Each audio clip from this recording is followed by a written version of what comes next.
అబ్బో ఇక్కడ కేజీ చీరలు కొంటే అర కేజీ చీరలు ఫ్రీ అంట. మంగళ్య షాపింగ్ మాల్, కేజీల్లో సేల్, టన్నుల్లో ఆనందం. అమెరికా న్యూజెర్సీలో జరిగిన ఘోర రోడ్డు ప్రమాదానికి సంబంధించి కీలక విషయాలు వెలుగులోకి వచ్చాయి.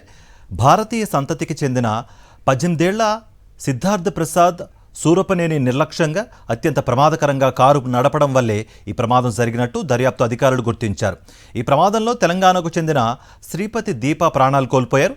శ్రీపతి దీప ప్రయాణిస్తున్న కారును సిద్ధార్థ్ ప్రసాద్ సూరపనేని రాంగ్ రూట్లో వచ్చి రెడ్ సిగ్నల్ను ఉల్లంఘిస్తూ బలంగా ఢీకొట్టినట్లు పోలీసుల ప్రాథమిక దర్యాప్తులో తేలింది. ఒక 18 ఏళ్ల యువకుడి బాధ్యతా రాహిత్యం, గంటల తరబడి రోడ్డుపై సృష్టించిన భీభత్సం చివరికి ఓ నిండు ప్రాణాన్ని బలి తీసుకుంది. అమెరికాలోని న్యూజెర్సీలో సిద్ధార్థ్ ప్రసాద్ సూరపనేని అనే యువకుడు చేసిన అత్యంత ప్రమాదకర ర్యాష్ డ్రైవింగ్కు తెలంగాణకు చెందిన శ్రీపతి దీపా బలయ్యారు. రోడ్డుపై యథేచ్ఛగా రాంగ్ రూట్లో కారు నడుపుతూ చుట్టుపక్కల వాహనదారులను వణికించిన ఈ నిందితుడు జంక్షన్ దగ్గరకు వచ్చేసరికి కనీసం సిగ్నల్ కూడా పట్టించుకోలేదు.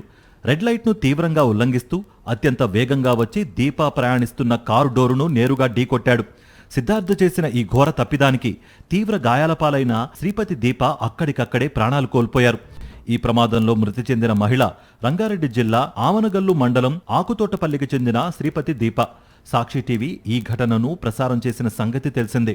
ఒక కుటుంబంలో తీరని విషాదాన్ని నింపి ప్రమాదం తర్వాత కనీసం మానవత్వం లేకుండా అక్కడి నుంచి కాలినడకన పారిపోవడానికి ప్రయత్నించాడు సిద్ధార్థ్.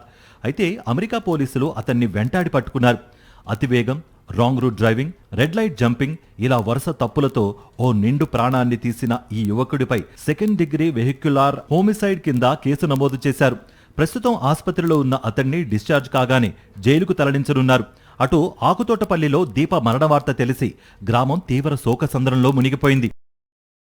మరిన్ని అప్డేట్స్ కోసం ఛానల్ను సబ్స్క్రైబ్ చేయండి. నోటిఫికేషన్స్ కోసం బెల్ ఐకాన్ పై క్లిక్ చేయండి.